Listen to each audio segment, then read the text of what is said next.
meeting we're missing council member and Mayor Pro Tem Patrick Harvey. In accordance with an order of the Office of the Governor issued March 16, 2020, is extended the City Council for the City of Duncanville will conduct a City Council regular meeting in person and by video conference at 6 p.m. on Tuesday, August 24th, in order to advance public health goal of limiting face-to-face meetings in an effort to slow the spread of coronavirus 19. To speak during citizen comments, you must have registered with the City Secretary before 4 p.m. today. And I do know that we have one citizen comment that has been submitted, but it does relate to an agenda item, so I will read that item at the request of that individual when we get to that particular item in the agenda. This is a public hearing,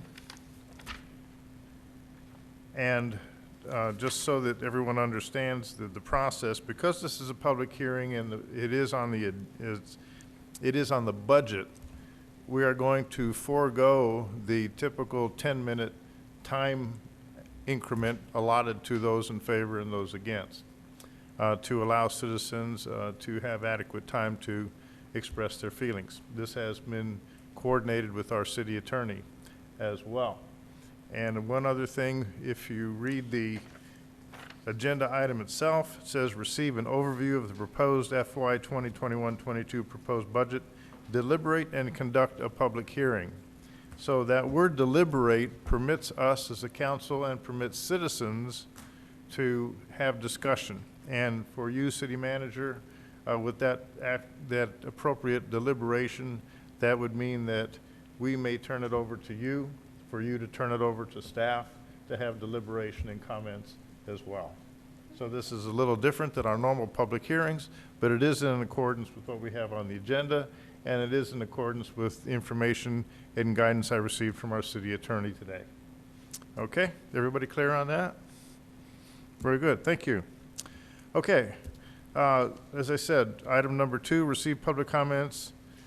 And I said that we do have one comment, but the individual has said that please have the mayor read my public comments for agenda item number 3. So in accordance with that individual's wishes, I will withhold reading that until we get to item number 3, which is now.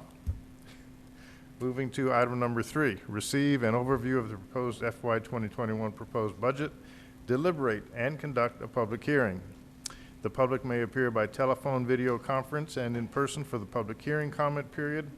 Members of the public that appear in person should notify the City Secretary by 4 p.m. today to make adequate safety measures to ensure social distancing. Masks are recommended for in-person appearances. Members of the public may also appear by a dial-in outlined in this notice. To speak during the public hearing, you need to have registered in advance with the link. And when I open the public hearing, you'll need to use your raise the hand option provided by the Zoom software. If you're calling in and would like to speak, press 9 on your phone's dial pad to raise your hand. You may also submit your comments in advance in accordance with the guidelines for public comments to the City Secretary. So in accordance with that and following the proper procedure, I'm going to read the single citizen comment that has been submitted. And this is from Patricia Ebert, 115 South Greenstone Lane, 75116. City Secretary Downs, please have the mayor or his designate read my public hearing comments for agenda item number 3. I propose adding one more code enforcement officer to neighborhood services in this budget. If neighborhood services is to truly have consistent and fair enforcement, then I propose one code enforcement officer assigned to each of the 5 districts. Budget page 84 of 266 of Neighborhood Services reads, quoting, future goals in FY 2021-22. Assist Building Inspections Department in performance of single-family rental property inspections as opposed to contracting with a third-party vendor to perform the inspections, close quote. If I am reading these future goals correctly, then possibly the city could contract fewer single-family rental property inspections to a third-party vendor and divert that money to hire one additional code enforcement officer. Once again, Patricia Ebert, 115 South Greenstone Lane, 75116. That concludes the citizen comments that we have received prior to. And at this point in time, going to turn it over to City Manager Aretha Farrell-Benavides for opening up discussion or deliberation on the budget for FY 21-22. City Manager. Thank you, Mayor and City Council. This has been a process, a journey. We started out with a proposed budget that highlighted not only our revenue, but our expenditure expectations at our pre-budget workshop. Once we finalized and received solid numbers, we were able to develop what became the proposed budget to council. Following our last workshop, we received feedback from council members of things that they thought would be, should be included, or things that they thought might need to be changes. We didn't receive a lot, but we have incorporated some of the changes, which I will highlight in this presentation. Our theme, as we said, is celebrating our past while championing our future. We've gone through this a number of times, so we're going to give you a highlight of what's there, but we are free and available to answer additional questions as they may arise. We also have divided the presentation up into two parts because this is both a budget hearing and a tax hearing. We separated the slides on the tax rate from the budget slides because there are technically two public hearings.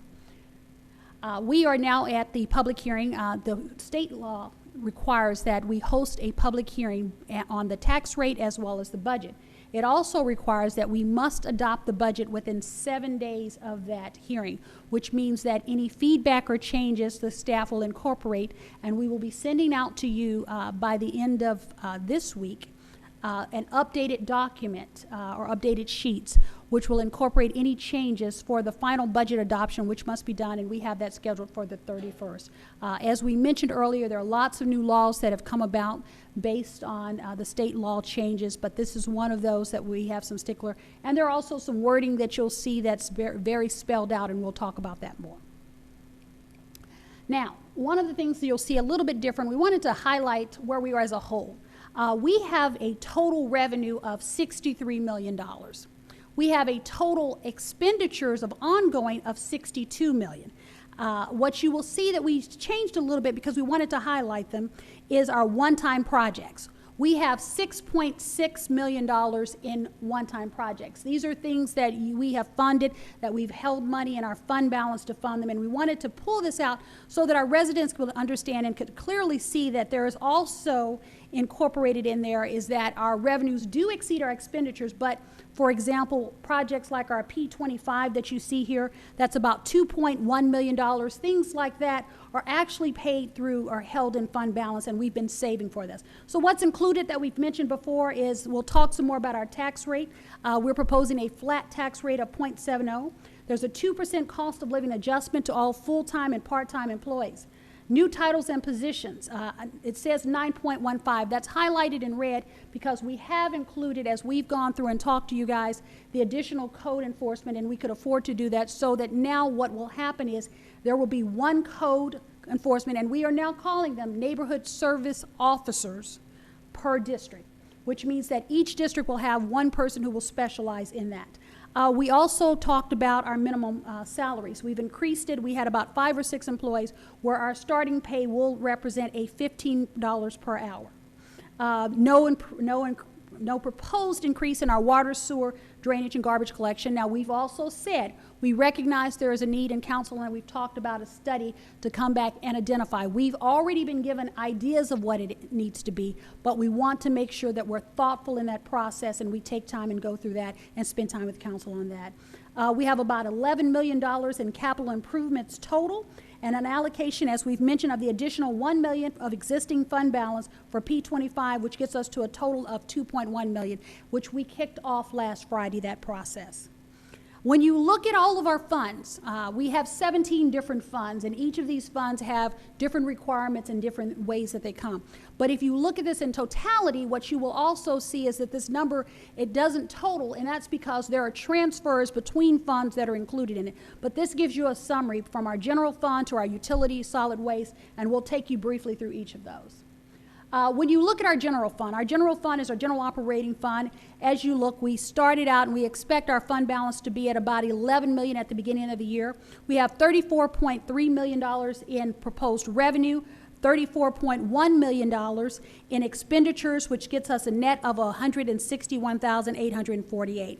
including some transfers, which are the one-time from fund balance. We'll expend about $36 million, which will get us back to a fund balance of about $8.5 million. This is still well over our 60 days. However, what we're looking at is we do know that in our fund balance, we hold our one-time project funding as mentioned. Sales tax history, one of the things that we want to make sure we talked about is that we've seen strong performance this year in our sales tax. However, we also are cautious and careful as we start to look at that. And so what we're looking at is we're projecting about an $11.1 million end of the year sales tax revenue. We are projecting a flat sales tax for next year. We feel that it's important that we monitor it like we did last year, and I think we were supposed to come back at mid-year to say how we're doing, and we will do the same this year. We received our report from last month, and it was strong again. However, we recognize, as we've said, and you guys have even talked about as a council, is that this is something that we don't know in this economy. Things cost more, so they may pay more, but we don't know what consumers will do. And so most projections are to go up, but it's our safety net, and I think it's safe that sticking with the $11.1 million. And I'm going to turn it over to Jennifer to talk to you a little bit about the next funds, but our next fund is our utility fund, very similar there. How far do you want me to go? Keep going? Okay. Our utility fund, it's our next fund. That is one where if you look at our proposed revenue, we're at about $18 million in revenue, but we're at $12 million expenditure. We have capital projects that are included in that, also debt transfers. Now, this is one that we've also discussed as we start to look at our fund balance, as we know that we're spending fund balance for capital projects. And so that is where when we come back next year, we'll start to talk, or we're going to start before next year, talking about the rates and making sure that these are starting to add up. One of the changes that I will highlight, and we're still working on this, is that when we started our conversation, when I got here 6 months ago, we were looking at a different beginning fund balance than you're seeing reflected. What we are reflecting is the fund balance that is not only in our audit, but also in our system. But we are working to make sure that we understand if there's anything that's loaded in that number that we need to know about, and we will keep updating council on it. What is not included that we've mentioned before, although we do anticipate moving forward with this project, is our AMI project that we were proposing to fund partially through fund balance. It's not included at this time because we still have some other systems that we need to work through before rolling out our AMI. Solid Waste Fund, total revenue is about $4.1 million in revenue, and in expenditures about $4.1 million. This is about a $61,000 revenue over expenditures. You don't really do a fund balance in it, but we have about a beginning of $535,000. We did receive, just as an update, our rate increase from Republic when it comes to that one. Drainage fund. This is one that is troubling, and unfortunately, this is one where we are looking at about $841 in revenue, but about $1.9 million in expenditures. That gives you a net of a negative million. This is where you never know when projects happen, and we've had some major projects to come. We have about $1.5 million in CIP erosion projects, and then we also are partially funding a new engineer to keep things, as someone said, doing more stuff in-house, and that engineer will help us with that. This is also one where if you notice that if these projects go as planned, we will see our ending fund balance hit a negative. So what that means is we had a major project, and so if this continues, we will have to figure out other funding mechanisms if another project of this magnitude comes about. This is one where our ending fund balance is $198 in a negative, and that is based on some major projects that we had to do this fiscal year. Moving on, economic development, total revenue is $2.7 million, expenditures $1.8, a difference of about $950,000. That includes some more money toward marketing, full-time skilled beautification, as well as an area comp plan, which is to be able to better understand who we are and what we're doing. As we build this, we'll be able to invest more in our economic development opportunities, and this is how our community does things to work with our business partners to create incentives and other things to help them along the way. Our ending fund balance, which is relatively strong in this area, is about $5.4 million. Fieldhouse. The Fieldhouse has been an area that we have been working to improve on, and you see some improvement every day. Our revenue is about $1.8 million, expenditures $1.8, but we are projecting a very small revenue over expenditure of $1,000. There's included in there the 2% salary increase, additional security as we're seeing more usage of it, and looking at refurbishing our gym floors, which is something that is how we bring in most of our revenue. We are still going to continue to work to look at how we can capitalize more revenue and reinvest in this. However, it is one area that we are focusing on from a financial standpoint and even through the Parks Department on how to start to really capitalize on this asset which we have in our community. Hotel motel funds revenue, which we talk about, comes from our taxes, $734,000, expenditure $739,000. These are our grants we give out. We're proposing about $240,000 in grants, and advertising for field house and wayfinding projects about $250,000. Beginning fund balance of $2.2 million, ending fund balance of $2.2, a decrease in fund balance of just $5,000. But we are starting to make sure that we give them. There are opportunities that may come back, and we may say that we need to invest more, but we want to invest in ourselves and our community. Other areas, our tax increment financing. This area is beginning fund balance of $350,000. We have some administrative expenses, general fund revenues, ending balance of $423,000.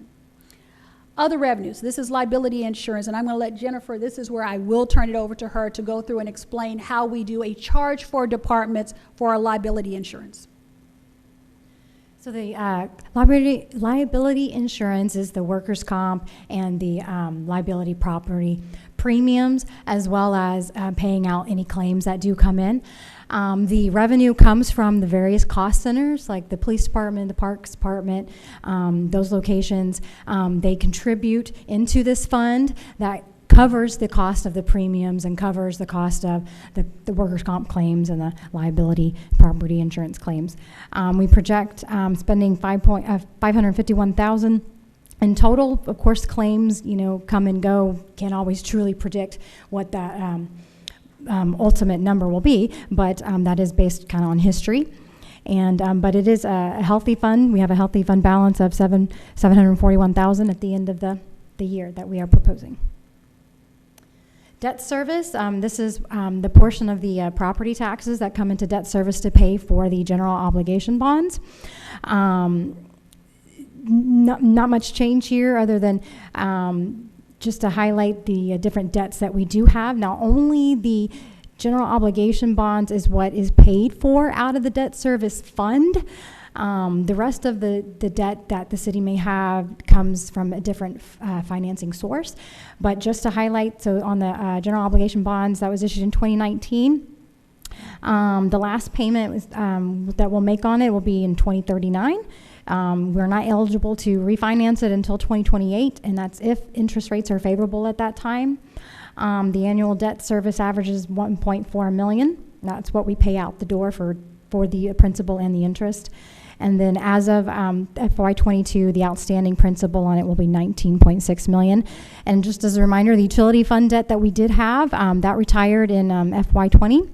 The field house debt comes from sales tax out of the Economic Development Fund that gets transferred into the field house fund. That last payment will be August 2025.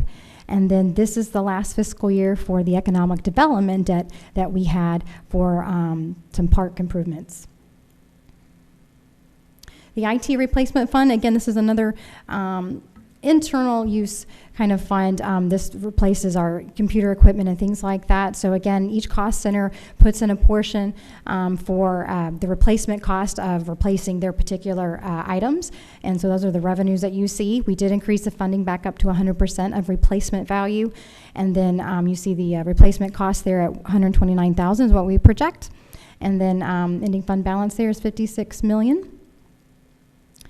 The fleet replacement is our fleet replacement program. So again, the different cost centers do put in funding into this to replace the police vehicles, the fire trucks, the ambulance, things like that. It's at 60% of replacement value. This will be one that we'll need to look at into the future to ensure that we continue to contribute enough funds to cover the cost of the actual replacements.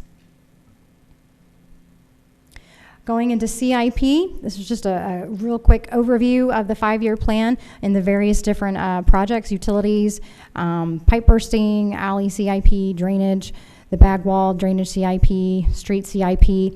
Again, to highlight that the streets and the sidewalk CIP does not have a regular revenue source. Whatever the general fund can support is what we try to transfer over into that CIP program. At this current, or the proposed year, we're transferring $1.3 million to cover upcoming projects. And just an overview of the bond projects that are out there. As you can see, the various projects that we have, the total bond allocation, and what we've spent as of the end of July. We've only spent $1.7 million total towards all of the projects. Most of them are ongoing. We have finished the Lakeside, the Lakeside Pavilion and the Rotary Park projects. And those are just further highlights of what we have in the alley, CIP, the drainage, street and sidewalk, and utilities. And that concludes our brief overview of the 21-22 proposed budget. Before we open the public hearing, I just did want to highlight this information. You'll see this again next week. This is just a statutory language that you will be required to read, and that will be in the ordinance, but I wanted to just highlight it here. This budget will raise more total property taxes than last year's budget by $766,534, or 4.01%. And of that amount, $47,977 is tax revenue to be raised from new property added to the tax roll this year. So, and just reiterating how they can speak in Zoom and pressing 9 if they're on the phone. I just put the language here to remind how they can do that. Yep. Mayor, we'll turn this section over to you, and then we can, if you want to do the one on the budget, and then we'll do the presentation on the tax rates second. Okay, well, we need to go to the public hearing at this time. So I'm going to open the public hearing. The timestamp on that is 6:22. And this is the portion of the public hearing that's going to be in favor. Seeing no individuals present in chambers who may come forward to speak. City Secretary, is there anybody online who wishes to speak in favor? IT, is there anybody with their hand raised? No, sir. Thank you very much, IT and City Secretary. With that, I'm going to close the portion of the public hearing in favor at 6:23. Going to open the public hearing for those who may be opposed to what we have discussed so far. Timestamp on that is 6:23. Seeing no individuals present in chambers who might come forward to speak in opposition to what we've heard so far, turn it over to City Secretary. City Secretary, is there anybody online who wishes to speak in opposition to what we have heard? No, sir. Thank you very much, City Secretary. With that, closing the portion of the opposed portion of the public hearing at 6:23 as well. Chair will entertain a motion to close the public hearing. Mayor, I'd like to make the motion to close the public hearing. We have a motion to close the public hearing by Mr. McBurnett and a second by Mr. Veracruz. Council, please vote. Thank you. We're closing unanimously the public hearing at 6:24.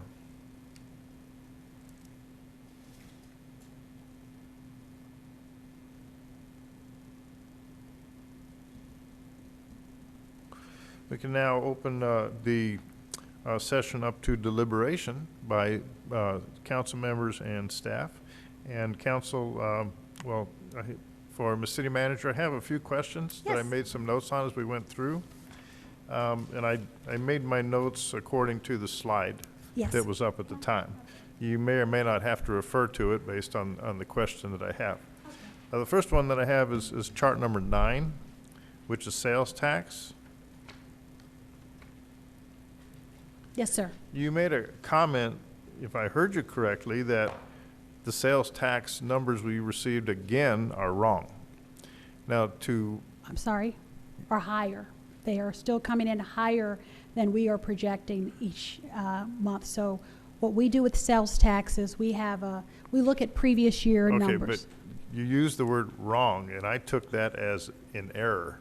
Oh, no, no, What no, you no. meant was that they're higher. Yes, sir. Okay, then my question is foregone. I'm sorry. Moving quickly, let me make sure. Yes, no. What we're seeing is they are performing much higher than we projected. Okay. However, we want to be safe and not get too aggressive next year. And so we're staying flat, and even for our end-of-year projection, maybe a little bit higher than we initially thought. However, we're sticking with where we are. Okay, yeah, because my follow-on was to that. I know that we have a firm that externally audits those sales taxes to go after people that haven't paid their sales taxes, so. Yes. Never One of mind. the things Never I mind. just will highlight is that sometimes, though, recently as today, I received a letter that stated that someone did pay the wrong amount to their sales tax, and so there are times where we may get more money in and then get more money out, and so that number does change over time where someone may contest what they were charged, and so we do see those things happening. But I think I may have said we can't get this wrong, so therefore we did not want to go high. I know when we first started talking, we looked at maybe a 1 or 2% increase, as many people were talking about it. But we are so far above our projection. I think it's our initial approved amount. We're safe staying where we are. Yeah, Yes, sir. thank you. Thank It you. was just that one word that Yes, caught me. thank you. Chart number 10, just wanted to make sure you did mention AMI, though it's not included here, that I made a note to myself, while it is not included, we've had previous discussions by council that it is still foreseen as a need, even Yes. though it is not here. Yes, Just sir. wanted to make that clear. Yes, sir. We did not list it. I know we've been holding funds. A couple of things that we wanted to do is when we started talking about reserving $6 million, I know that a couple of council members highlighted that our fund balance was low and that we no longer had $6 million. Since we've started re-examining our fund balance is a little higher than we anticipated. But we do anticipate it. We do feel that it's necessary. In fact, as we start to look at other opportunities and fundings, there may be additional ways that we can fund it. But we also are implementing our utility billing portion of our munis right now. And so we need to make sure that not only we've rolled that system out, that it's working, because that must integrate with the AMI. And so that is part of what we're doing. But we do anticipate starting this project again next year, but we don't see it in this coming up fiscal year. Thank you. Can I piggyback off of your question? Yes, certainly. Mr. Cooks? Let me piggyback off that question for a second. So, City Manager, if that's the case, would you allocate those funds in a separate ledger where you'll know they're at least out there? And I know you say, it sounds like right now they're combined with the general fund. So will you allocate it on a restrictive type deal for? So the AMI funding is under the utility fund currently. And so right now, if we look at our unreserved at the end of this budget, we're looking at about $8.8 million. And so we will get back probably mid-year, and I'm a big proponent of coming back with a mid-year budget update and possibly amendment, so that we can see where we are and that we can kind of re-look at this project. And then I believe I'd like to get to a point, and Ms. Adine and I have talked about it, and you can come up, is that we've been holding funds for projects still in the fund that it's in, which gives us not a true depiction of what our fund balance is. My goal is to start to transfer them into a capital project fund, separating them, pulling them out, because even though we're listing them as reserve, we're still showing them in the numbers. So my goal would be is to, in our one-time project funds or in our project funds, move them into that capital project fund, which is what it would be. So yes, the answer to your question is yes on that and other projects, because as we look at the P25 project, that $2 million is in the general fund, and it makes me feel really good. I got a big balance, but we know that it's allocated for something else. So it's better to just, it's still in a general banking account, but making sure that we pull that out of that fund balance. Okay, thank you. Slide number 14, please. I made a note because it has been on everyone's minds, well, at least mine, since I became or came into city council about the debt of the field house. But I did note on slide 18 that the debt is going to be retired in August of 2021, which is right now. So my question is that retirement of the debt showing somewhere in these numbers here? Because we're basically at the end of August of 2021. The debt should be retired as of potentially like September 1st. So, is that included here somewhere? Let me rephrase about the debt. There are two different debts. There was one that the Economic Development Fund supported that went toward parks projects such as Waterview Park. That particular debt retires this year. The Fieldhouse debt does not retire until August of 2025. Okay, go to slide 18 then. Okay. Okay, then maybe there should be, city manager, maybe there should be some notation made in terms of the language used on this bullet for DCEDC debt, because I took that as the Fieldhouse debt. And so if I think just needs a little clarification, Ms. Farrell Benavides, is that the DCEDC debt as a, Look above it. Above DECD is Fieldhouse debt. And it's listed separate, last payment due August 2025. okay, then my comment still stands, because I get confused reading Which Fieldhouse one? debt and DCEDC debt. As unfamiliar as we are with the intricacies and complexity of what's going Yes. on the ledgers, Absolutely. it might just help us out to understand how Ms. all Adina wants to talk that some more about works. that. Mayor and council members, there's a session on the next council meeting where I'm going to give you an overview of the debt and how it's set up and who pays what, when, and where, and so that you can get an overall picture of the city's debt structure. From my point, I did a deep dive into the debt and where it's structured in each fund, and can give you some suggestions that may make it better to follow. But Okay. yes, on that session, I'll give you a deep dive and also answer the question that you had asked that is sent to me in an email, okay? Okay, yeah, thank you, appreciate that.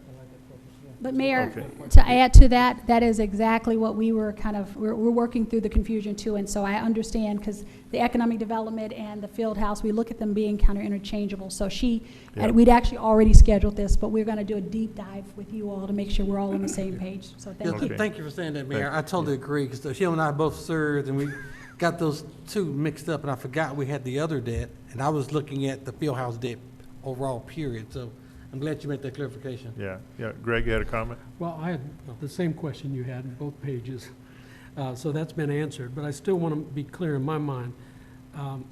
The last payment due in 2025, does that impact on page 14, that 1.4 million deficit?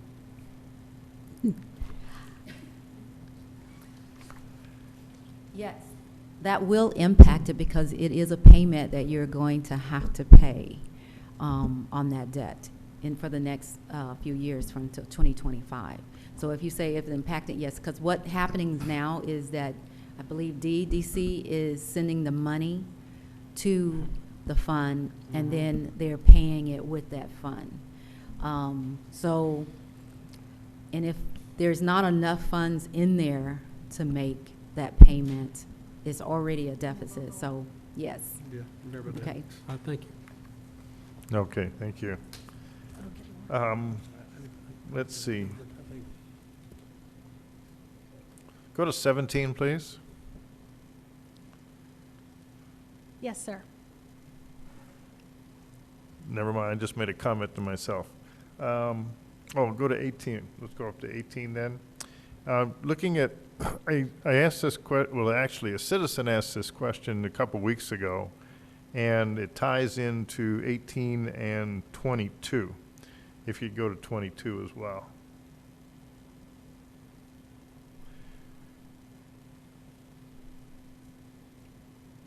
There, the project dollars spent as of July 29, 2021.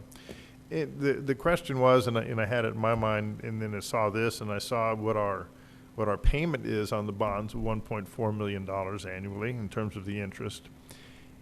And I relate back to my personal experience with construction loans, and I kind of looked at this and said, okay, if this bond is set up in terms of the money that we draw and the annual interest payments that we make, are the interest payments that we make on the bonds similar to how a construction loan is made, that you only pay interest on the monies that you draw, and that interest is withheld until the loan is complete. And I didn't get an answer to that yet, but so I figured now's the time to ask that question to get an answer. So when I see of the 21.6 that the voters gave us to use in the general obligation bond, we've only spent 1.7 million of that, but still our annual interest payments are 1.4 some million. So regardless of how much we've drawn, I guess the rules, the mechanics of how we pay the interest on that bond remains. Draw or don't draw, you're paying that amount of interest over the term of the loan manually. I am correct, and I'll ask Ms. Adina to verify it, is we borrowed the money up front. So the loan is up front, so we have the money in our bank. So we are paying on a loan. We may not have spent the money on the loan, but we actually have acquired, and I will let her Oh, so validate those it. funds in our possession now Yes, sir. become an obligation So no that's matter why what. there's interest Okay. on it. Is that Got it. correct? Yeah, I got it. When you had a bond election and they authorized you the 20 million, it was 21 million. You issued most of that. And I'll show you when we go over the debt, how much you have authorized and how much is issued and what you have left. And so once you issued all of that, usually the practice is that you issue the debt that for the projects that you're going to do within that period, so that you don't incur the interest during that time when projects that you're not doing as of yet. But whatever the advice was when we issued these bonds, maybe these are projects that are coming along now.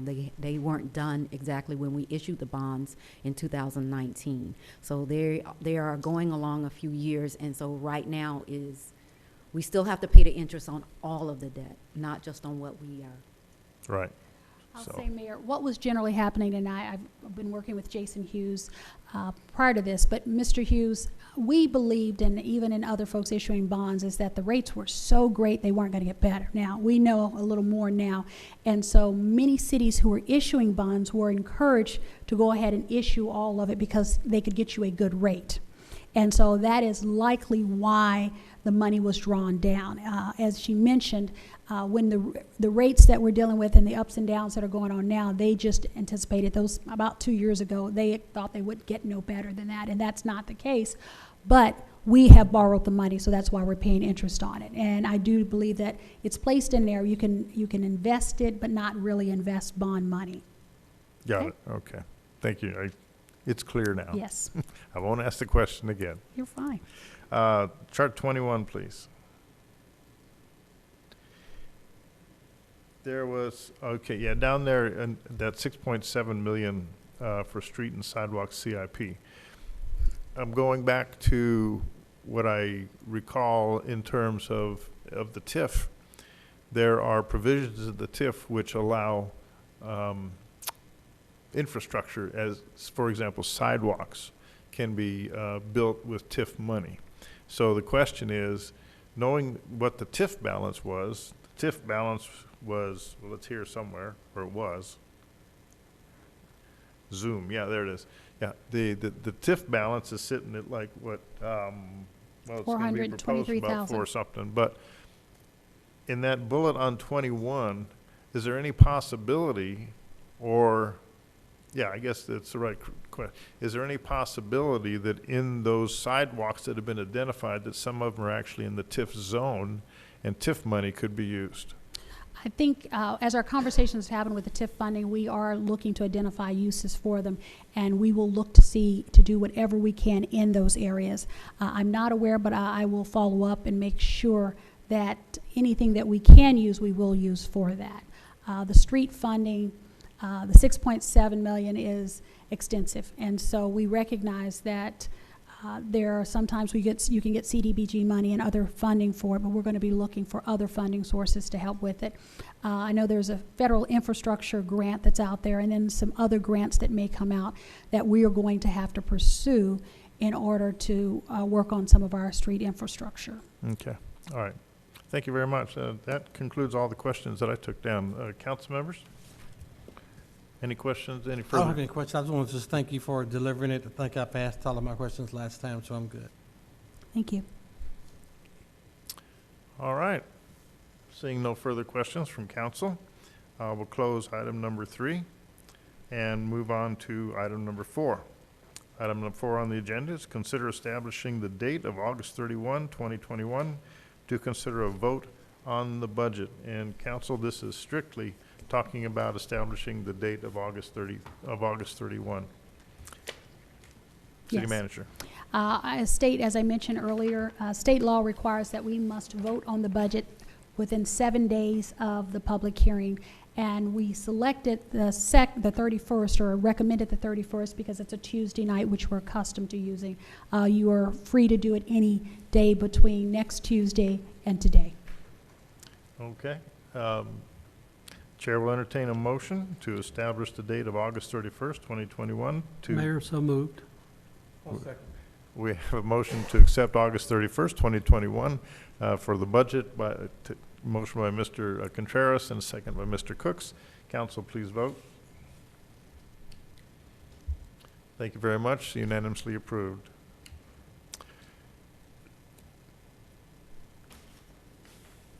Moving on to item number 5.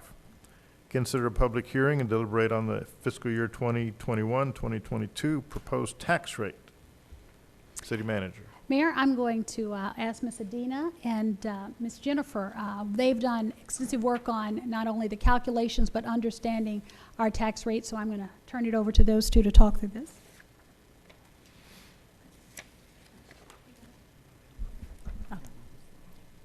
So I showed you all this slide when we did the public town hall.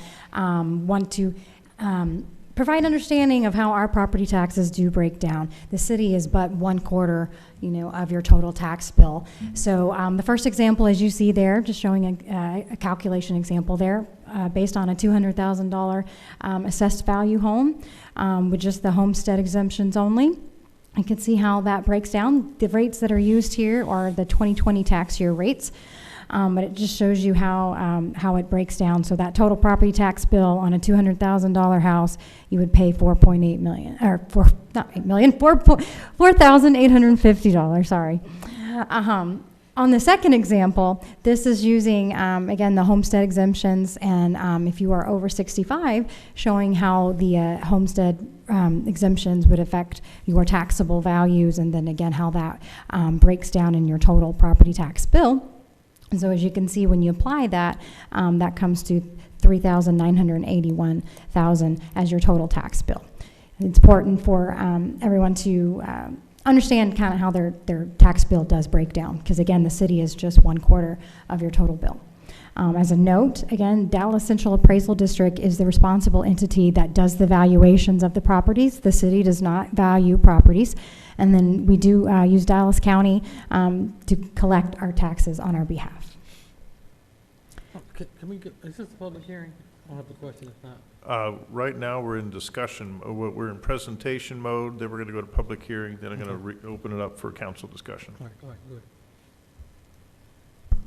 So council, if you take a note, this lists your certified property values, taxable values that we actually base the revenues that are going to come into the city during the next fiscal year.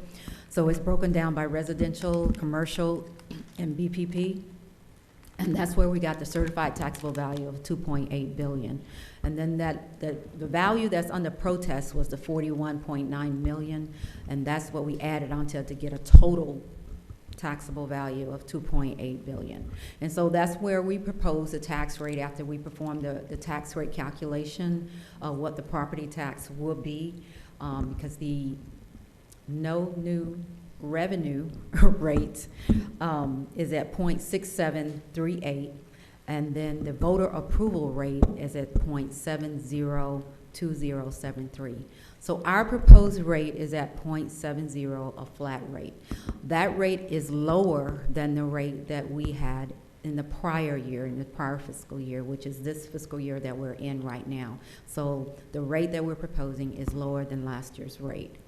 That rate multiplied by the taxable value and divided by 100 gives us the property, the tax revenue that we will bring into the city, which will be split between the debt service fund and the O&M fund, which is the general fund. And so if you can see the impact to the general fund on both of those rates, as far as if we would have adopted the 0.67 rate, which is the no new revenue rate, you can see the difference and the impact to the general fund that it would have had. So that would have been a decrease of $697,000. And then if we have gone to the voter, right up to the voter approval rate, then you have had an extra $55,000. So our proposed rate of 0.70 still is a decrease from last year. It does bring more tax revenue into the city, but that is because we have an increase in property values and assessed value, okay, for the city. Oh, so the proposed tax rate, as I've reiterated, on 2022 is 0.70 that we are proposing for the year. This chart here gives you a tax rate comparison for the last 5 to 7 years, so you can see how we rate, how we've done over the last few years. And so Duncanville, as I said, we've had a decrease from prior year of 2.35% in the tax rate that we will charge for next year. And just to define those 3 different rates, again, the proposed tax rate is what the city is proposing, and that's what our budget is built on. The no new revenue tax rate is the rate that provides the city with no increase in property tax revenue. And then the voter approval rate, again, is that highest rate the city may adopt without an election. It is not a simple process, as Ms. Atmore can attest, to calculating what the rates are. And Dallas County does provide us the actual calculations ultimately. So these are the rates that, that was calculated. Again, kind of just getting into some of the statutory language. When we bring it back to you next week for consideration for adoption, you will see these numbers. And again, this was incorporated in the tax calculation documentation and what we had to publish for the public hearing and publish for the notice of the tax rate and all those legal publications. But I wanted to just show you where these numbers come from, because I know it's been a source of confusion when we say we're decreasing our tax rate, but yet we're increasing the tax rate. I'm not understanding. So it is just having to bear with us with the, I guess, breaking down the legal statutory language. So the proposed total tax rate of 0.7 is a 3.88% increase in the tax rate. Now, as we've said, we are decreasing our city tax rate from the current year, but what this 3.88% comes from is it's based on the no new revenue total tax rate that was calculated. So the difference from the no new revenue rate is that 3.88%. And again, it's a statutory language, but I want to provide clarification. The second piece here, this tax rate will raise more taxes for maintenance and operations than last year's tax rate. The tax rate will effectively be raised by 4.55% and will raise taxes for maintenance and operations on a 100,000 home by approximately negative 1075. So again, this is based on the calculations that the county did provide to us. The no new revenue maintenance and operation tax rate, as you see there, is 0.62 per 100 valuation, but the 2021 proposed maintenance and operation tax rate came to 0.65 per $100 valuation. So that difference gives you a percentage change of 4.55%. On their example with the $100 house, and again, this is the statutory language here, the $100,000 house, when you do the math, so on the M&O rate there at 0.666 gives you your payment would be $666. On the 2021 M&O rate at 0.655 per, that would make a payment of $655. So that's where you see the change of negative 10.75. So again, I just wanted to break that down so you had an understanding of where these numbers came from, and that you will see again when we bring it back for vote. And with that, that's it with the tax rate presentation. Thank you. We will now open the public hearing. Mr. Kuntz, I see your light, but as said, we're going to go through the public hearing first. And once the public hearing is closed, then we'll have councils. Okay? Thank you. So we're going to open the public hearing portion in favor, and the timestamp on that is 6:50. Seeing no individuals present in chamber that may want to come forward to speak in favor. City Secretary, or anybody online that No. wishes to speak in favor? No, sir. With that, then we have no individuals present or online that wish to speak in favor of the information just presented. I will close the in favor portion of the public hearing at 6:51. And at 6:51, I'm going to open the portion of the public hearing for individuals opposed to the information we have just received. Seeing no individuals present in council chamber, are there any individuals online, City Secretary, wish to speak in opposition to what we've been presented? No, sir. Thank you very much. With that, I'm closing the opposition portion of the public hearing at 6:52. Chair will entertain a motion to close the public hearing. Mayor, I'd like to make a motion to close the public hearing. Second. Mr. McBurnett has made a motion to close the public hearing, seconded by Mr. Cooks. City council members, please vote. Thank you. The public hearing is unanimously approved to close at 6:52.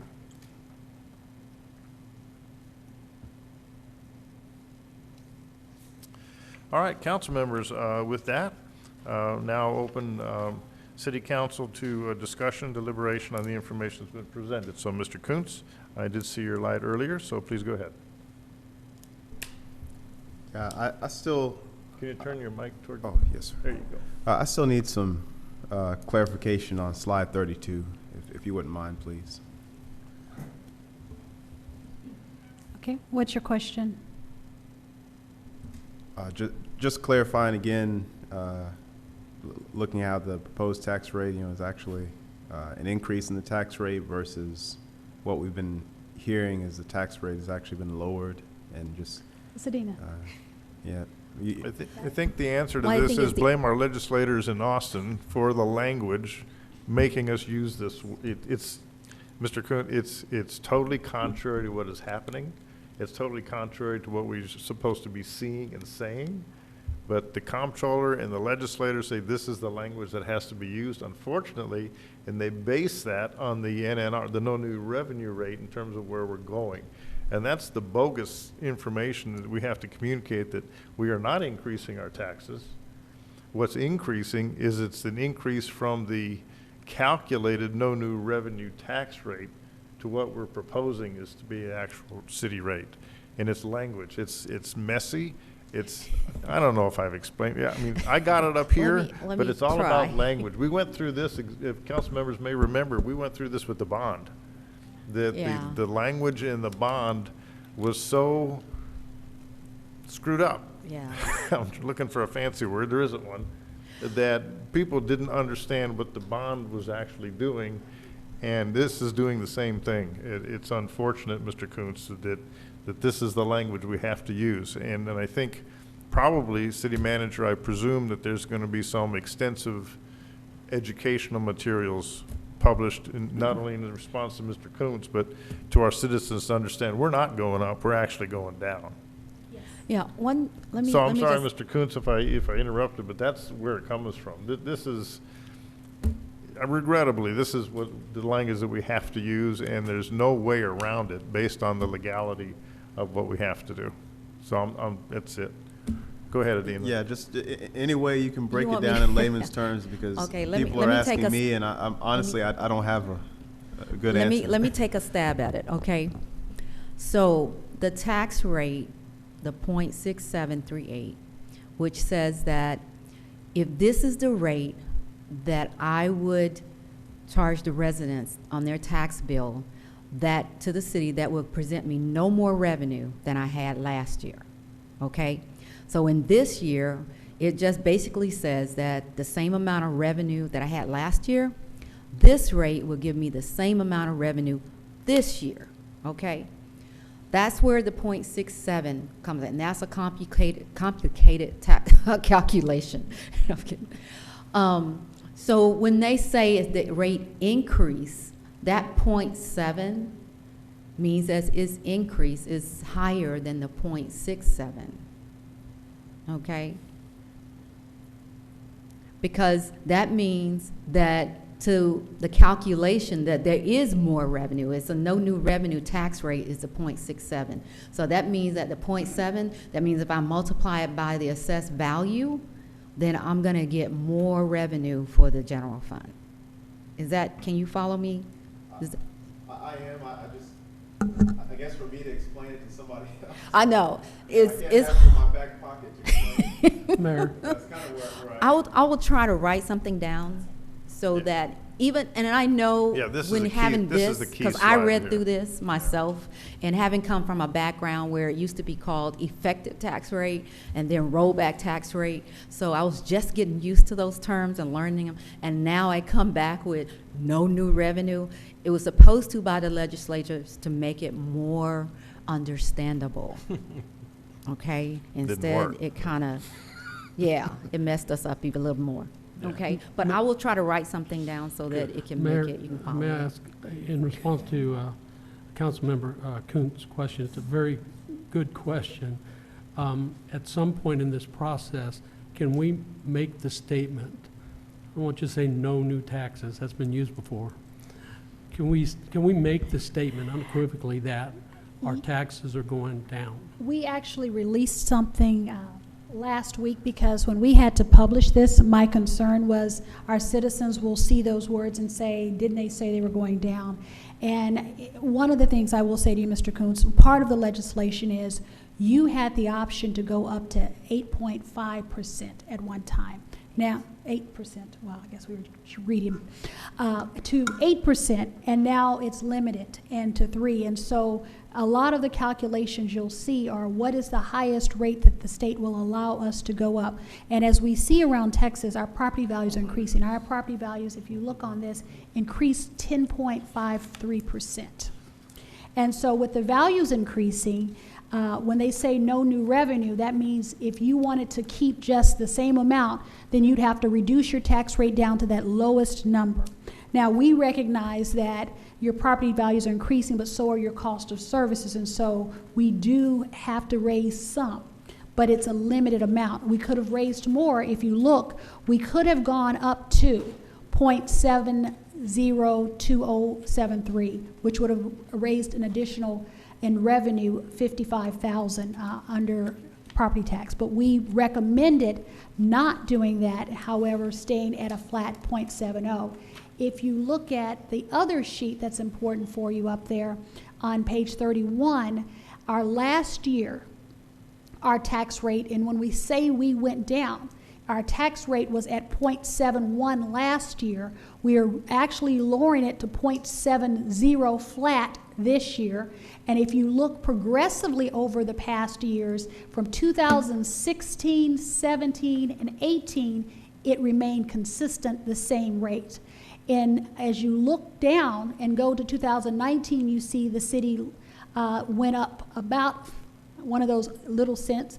But then after that, what you'll notice is in 2020, we reduced our tax rate for the first time. And once again, in 2021, we reduced it again, and we have further reduced that rate. And that's based on properties or values are increasing, and so therefore, we are lowering the tax amount on that property for citizens.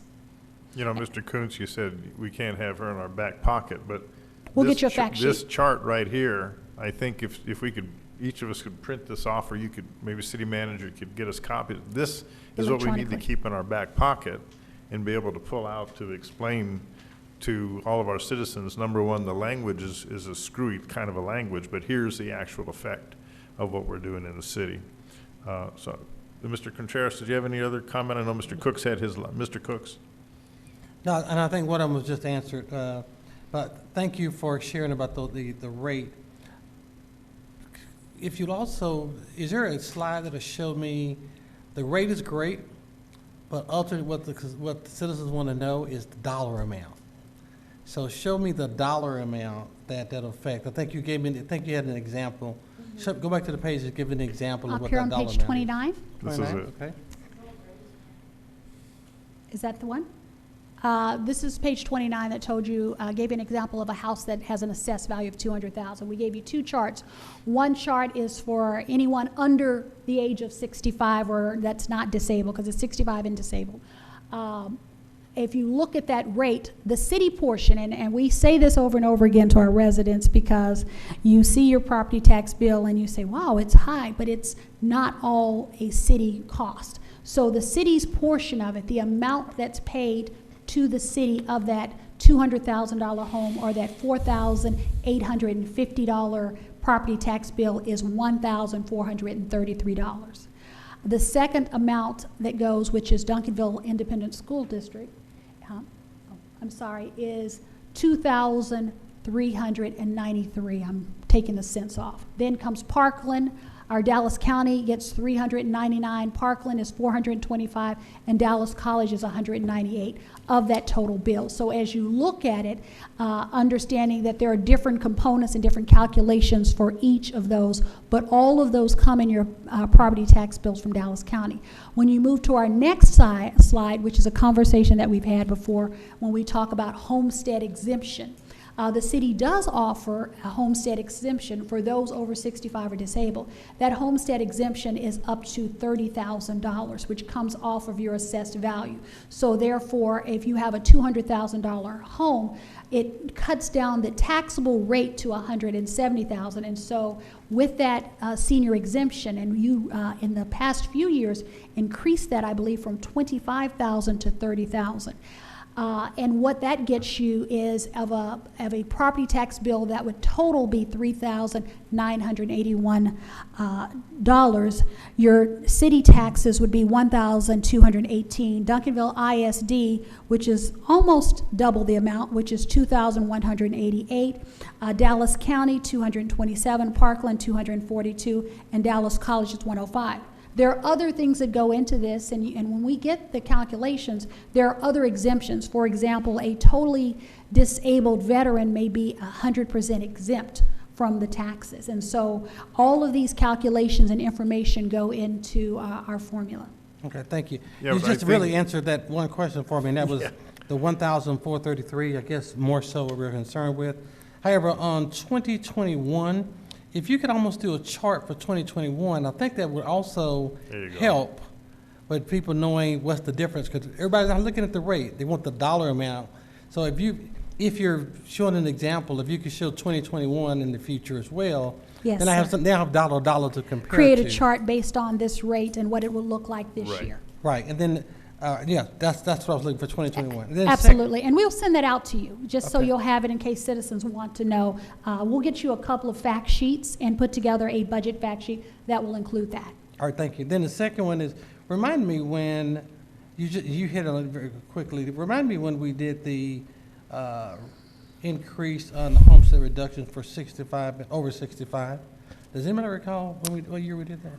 I don't know the date. I know that when we were looking at it, I found one document online that still had it listed at 25,000, and then when I followed up with Dallas County, it had been increased. But we do have a fact sheet that we created on homestead exemption. I'll find that and get that back to you. Okay, all right, those are my two questions. Thank Do you you. know when it was increased? Yeah, I think, the key to Mr. Cook's question is to, as you said, redo this chart to show the city rate at .70000000.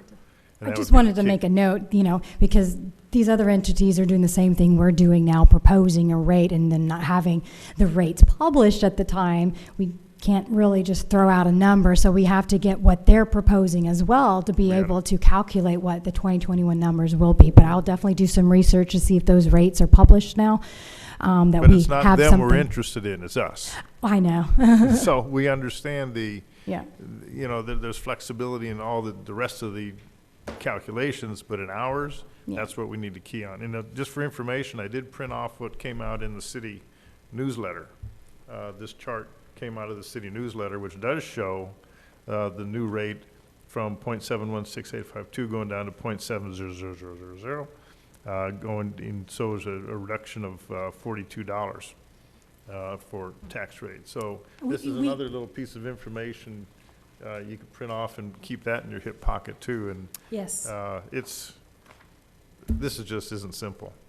it You know, is and, not. and we appreciate so much putting it into our daily language so that we can communicate to constituents, or rather than say, call the city manager. You know, but, and that's not our job, Absolutely. too much easier. Absolutely. But, you know, we know that this is, when the legislature changed, or the comptroller changed those acronyms, the NNR and the VAR, I was present in, where were we, San Antonio or Austin, when TML. It took an attorney 3 hours from TML to explain to those in attendance what's happening. And I don't think any of us, of the 300 or 400 that were sitting in the audience at the moment, really understood what was happening at that time, because it's that complicated.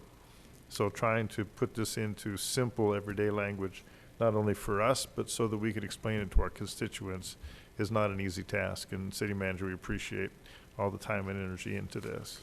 Thank you, Mayor. And I will point out that Dallas County and Ellis County and the other counties are truly struggling. This is complicated, where many are challenged with this. And I think as we start to, as a priority for this year, and talk about our legislative advocacy and talking to our elected officials, we've got to spell out to make this a little less complicated, because where we've been fortunate, and I do praise Ms. Adina over and over again on putting together the calculations, our best Southwest cities have been struggling with this, because the numbers have changed since the beginning for some of our cities, and our numbers have stayed consistent and our calculations have been set. So I applaud our staff, but I also want to make sure that we are educating our public on what's happening, and that we understand it's complicated.